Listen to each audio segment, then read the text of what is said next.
Hey Life Groups, I'm here to give you two quick announcements. The first announcement is that next Wednesday at 7 o'clock, we're going to have a prayer summit. And I think a lot of us maybe could use a little more joy in our lives. We're struggling with work, with family, with school, with life, with the news, with a lot of things. And we can all use a little more joy in the Lord.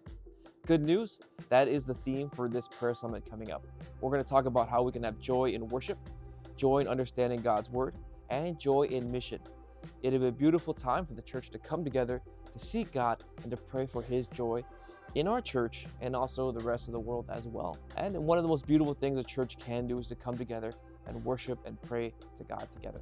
Also, good news, the cafeteria will be open from 5 o'clock to 6:45 to purchase dinner. So you can come straight from work or school or home or wherever, come to church, have some dinner, unwind, have some fellowship, and just prepare your hearts for a time of worship. We're canceling other events that are in the church building for that week so that we can focus and dedicate our hearts on prayer. The second announcement is that we're going to have a Life Group Leader training on March 29th.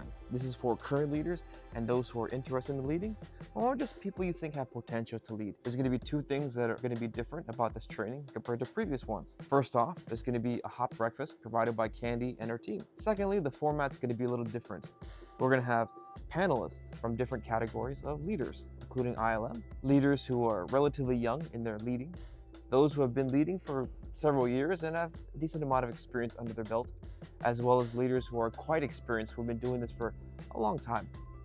And here's a little surprise too. Pastor Ray will be one of the panelists.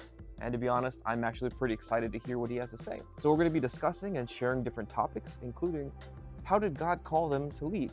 What are some experiences, both positive and negative, that God used to shape these leaders, as well as what kind of supports help the leaders get to where they are today, and what techniques and strategies they've used to build themselves up, as well as build their groups up as well. Make sure you register. We'd love to see you there. If you have any questions, feel free to send me an email.